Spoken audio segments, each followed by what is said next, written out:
在这颗星球上，无数的文明更迭，人类的每个文明都不断在物质与精神上发展、提升和轮回，一次次的毁灭，一次次的重建。有的人迷失在物质世界，有些人选择探索真理。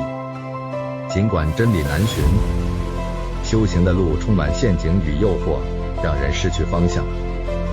但有些灵性修炼与修行的精髓，如琥珀般被保留了下来。他们在这场大游戏中，在各个文明中，在各个朝代中，因着机缘而出现，也因着各种条件而消失，等待再次的出现。这些教导总是超出与突破当朝人们的制约以及既定的思想，故对于人们而言总是难以理解的神秘。欢迎来到琥珀神秘学院。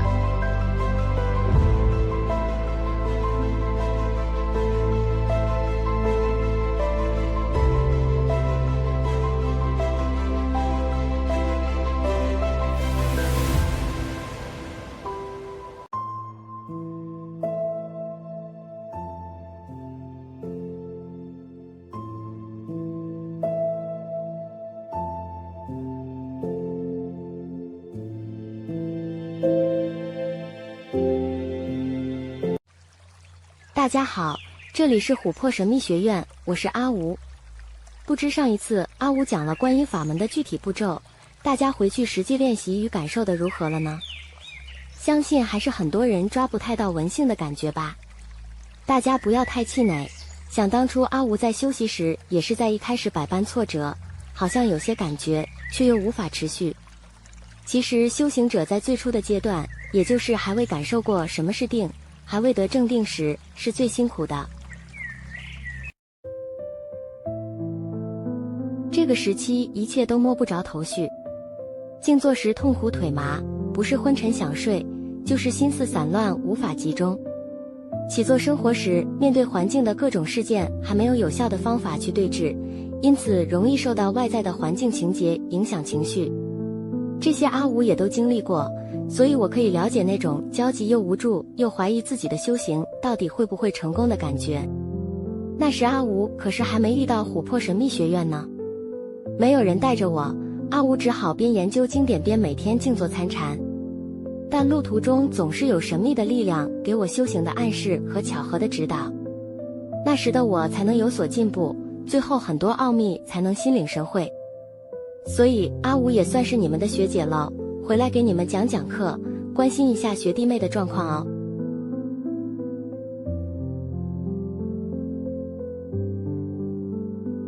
让我们把话说回来吧，如上节课所说的，只要你能体会出文性并安住专注在里头，你就可以慢慢的进入定境。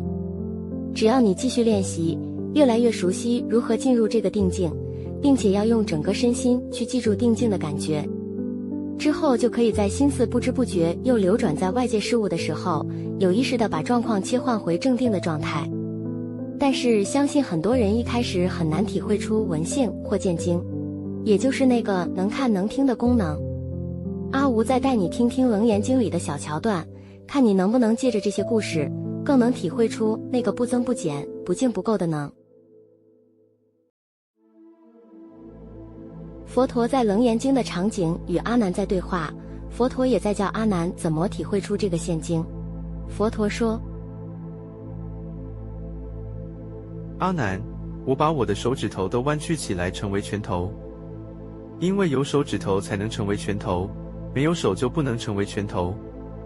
另外，因为有眼睛才能看见，如果你没有眼睛，当然无法看见。你想想，这两个比喻是否一样呢？阿难说：世尊，当然一样啊，没有眼睛我自然看不到，因为有眼睛我才能看到。这个道理和你有手指头就有拳头，没有手指头就没有拳头的道理是相同的。此时的你听到这里，一定和当时的阿难一样，觉得佛陀是把我当3岁小孩啊，这什么问题吗？但真正的讲法就是从这么日常生活的例子开始带入，这样你才听得懂。让我们看看佛陀怎么说。你说这两者道理相同，其实不然。虽然在形象上这两者看起来很像，可以互相作为比喻，可是其中真正的含义是不一样的。这是为什么呢？如果这个人没有手指，那么自然没有拳头，这是一定的。但如果这个人没有眼睛，他能看的功能并非完全没有啊。为什么呢？你可以尝试去问问看那些视障者，你看到了什么？那些没有视觉的视障者会告诉你，我眼前所见只有一片黑暗，其他都看不到。你以这个道理来观察，没有眼睛的视障者，他前面的境界必然是暗的。可是境界虽然是暗的，这个能见的功能并没有亏损啊。这个能和那些眼睛看得到外界的人一样，并没有亏损或消失。到这里大家可能还是一头雾水。佛陀想表达的是，这个能和眼睛存不存在并没有关系。让我们继续看下去，佛陀怎么解说给阿难听。在这里阿难搞不清楚，于是问佛陀，我们正常人的眼睛可以看见外的五颜六色，而视障者只能看见黑色，这两者的见当然是不一样的啊，怎么会是一样的呢？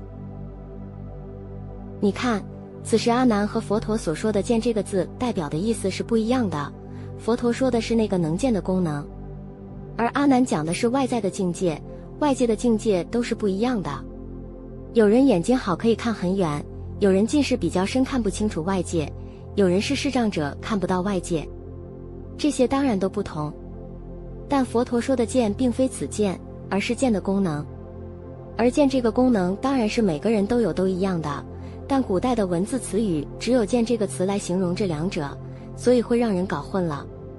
我们继续看下去。没有眼睛的视障者只能看见黑暗。那我问你，有眼睛视力正常的人，如果在一个完全黑暗的房间里，他一样只会看见黑暗。这个黑暗与视障者看见的黑暗有差别吗？这两个人，一个是有眼睛看处在黑暗的房间，一个是没有眼睛看到黑暗，以黑暗的境界来说，两者是一样的。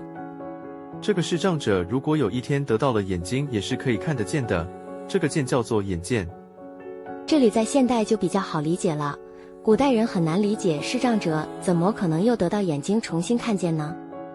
但现代科学的眼角膜移植就是很好的例子，本来眼睛看不见的人，因为眼角膜移植成功后可以看见了，这就代表这个能从未消失，只是眼睛这个器官或机器有受损而已。就跟灯泡坏了，但是电能还是存在的，只要换一颗灯泡就又会发亮的道理是一样的。好，让我们继续看下去。刚刚佛陀说，这个视障者如果有一天得到了眼睛，也是可以看得见的，这个见叫做眼见。他继续说，那这个有眼睛的人在黑暗的房间看到一片漆黑，忽然之间灯光打开了，他看到了眼前的一切。以前面的道理来说，因为视障者得了新眼睛叫眼见，那么现在这个正常有眼睛的人因为灯光打开了而看见，所以是否应该叫灯见呢？因为灯光一开就看见了，而灯光一关就看不见。这个故事我们就先停在这里，不然说不完了。当然不可能叫灯见，灯不会看见。对于正常有眼睛在黑暗房间的人来说，这盏灯就和视障者的眼睛这个器官是一样的，它们都是机器，而真正的能在哪儿呢？这个能并不是眼睛，也不是眼识，这在修行初阶需要分得很清楚哦。这段话佛陀的意思是要破除人们自以为很正确的想法思路，其实若以真正逻辑来检视，就会破绽百出。而就像前面说过的，古代的文字有限，从能见的功能到眼睛这个器官到眼识，都叫做一个自见，所以也常常让人搞不清楚头绪。现代人读佛经也常常搞混搞错，同一个文字可能是指不同的东西和境界。例如同一个悟字，有的是指真的明心见性，有的是指有所醒悟，有的是指头脑懂了也趁有所悟，所以才需要真的走过一遭的人来教哦，不然许多佛经就像迷宫，一走进去就出不来了，一辈子在这经书上转啊转着就过了。听完了这个故事片段，各位有没有对于闻性这个功能有更多的了解和感觉了呢？楞严经里佛陀的讲解有一套很独特缜密的逻辑分析，和现代的人们思路不太一样。如果你没有 get 到它的逻辑，就会很难懂哦。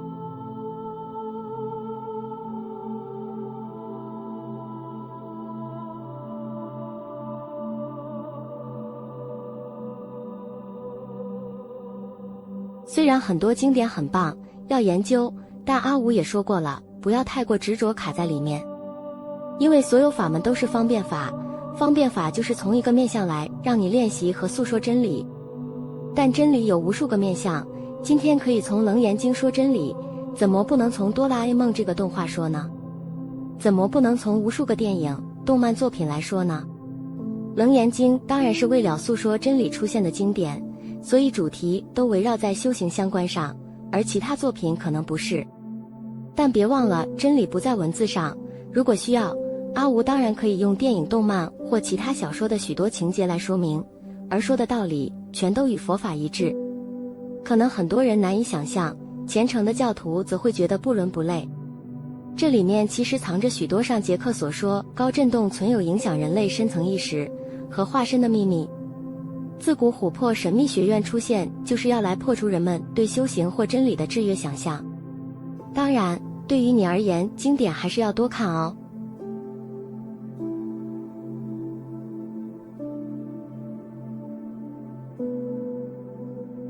让我们说回观音法门，只要你学会了进入定境的关键技巧与诀窍，你是可以像按个开关那样，就像你家电灯开关那样，随时切换到定境和深深的与空性相融合的。如果你昆达里尼的能量完全开启，你也可以随时让天地的能量流通到你的身体里，会有种天人合一的一种飘飘欲仙、醉茫茫的感觉。虽然听起来很像科幻电影和动漫才会有的情节，但这是真的，因为阿吴就是这样走过来的，才有资格在琥珀教大家。但这取决于你得到要领与诀窍后不断练习的深度与纯熟度。只要你抓到感觉了，领会了要诀，那么修行就像一个不断反复练习操作的机械式活动，直到把这个境界变得自然而然，变成你生活的一部分。到那时你会发现，要你真把身心完全投入外界人事物去流转都很困难，你反而会开始配合外界的事件来演出你该表达的情绪。因为跟梦里的人相处，最好你也表现得在做梦，不然很有可能会惹来其他麻烦。在游戏里面扮演 bug 可不是聪明的举动，那时你就是最好的演员了，你可以开始体会玩游戏，而不是被游戏玩了。观音法门的经文出于文中，入流王所，所入寂寂，动静二相，了然不生。现在我们开始来说所入寂寂，动静两相，了然不生。所入寂寂指的是在认出文性并专注于其中，以致入流王所时，你的世界就会体会出非常安静的状态。用寂静来形容也不为过，此时已经进入了定境。下面两句动静两相，了然不生，这里开始会变得比较深入了，前面都只是小菜一盘哦，体会文性和专注文性只是佛法的开胃菜而已。我们前面说过，有声音的地方就会有文性，声音彰显了文性的出现。你可以用阿无所教水的想象，还是神圣二分法去体会。所谓动，就是有声音在文性中出现，而静就是指没有声音只有文性，也就是只有能的存在。但这两者，文性与声音是互相彰显的。再一次，有声音才可以体会出文性，而有文性你才可以感知到声音。所以它们就像是阴与阳，黑与白，双方都是彼此。虽然我们说功能不灭，现今不管有没有外界的资讯都是会存在，文性不管有没有声音依然存在，电灯泡不管是好的还是坏的，电一直都存在。这是第一层的领域，你要练得非常纯熟，我们才可以往下走，不然接下来你会开始听不懂了。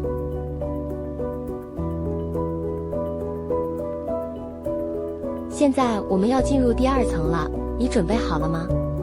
在修行的路上，只要我们往下一层迈进时，以前的定义与知识就会被打破。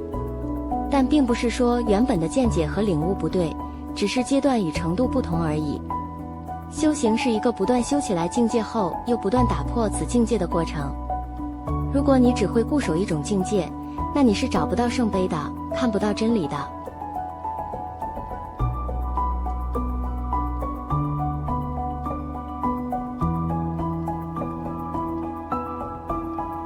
初阶你需要把声音与文性分开得非常清楚后，现在到了第2阶段，我们要把它们合并了。但这个合并和最初你把它们混在一起是完全不同的境界。请你想象，如果有一天这世界上所有的外界资讯都消失了，那么这个功能，这个渐晶也没有存在的意义了，那么这个渐晶也会跟着消失。渐晶的出现，在更深的层次中，其实是为了要感知外界的讯息才存在的。你可能会觉得前后矛盾，一下说文性始终存在，一下又说没有声音文性就不存在。因为我们已经前往下个阶段了。当你开始洞悉动与静是同一枚硬币的正反面时，动与静在现象界是一直流动的，它们不断变化改变，但它们是同一枚硬币。神圣的2分法则再度合并，这是神圣的融合法则，也是炼金术的奥秘。当你深深的这样体会，外界的生生不息就会变成了无声。因为动与静，生与灭，这些都是彼此衬托出现的。没有动怎么会有静呢？没有生怎么会有灭呢？既然有生就有灭，有灭就有生，那么它们就是同一种现象了。它们是跷跷板的两端，一上一下，一下一上，如此生生不息，但都在同一个跷跷板上，而且彼此彰显，彼此为彼此的显性与隐性，是生生也是无声。这就是所谓的无生法忍的境界了，还差一步就可以悟到了。好了，我知道很多人听到这里都一头雾水，不知道阿吴在讲什么了，开始睡一片了。就说你修炼到某个程度，你听不懂吧？还一直要阿吴讲更深一层的佛法给你听。虽然阿吴已经讲得很通俗易懂了，这段是讲给未来的你听的，等你得定后，这段你就可以慢慢体会了。既然都讲到这里了，都说到了无生法忍，那么阿吴下一堂课就把《楞严经》里怎么教人悟道的经典名句见见之时，见非是见，见犹离见，见不能及，说明给大家听吧，当作是讲观音法门课程的告一段落。这段是悟道悟空的关键哦。但是可想而知，越讲越深，大家不是睡一片，就是黑人问号了。没关系，阿吴会加油的，相信还是有人会受益的。下课喽，拜拜。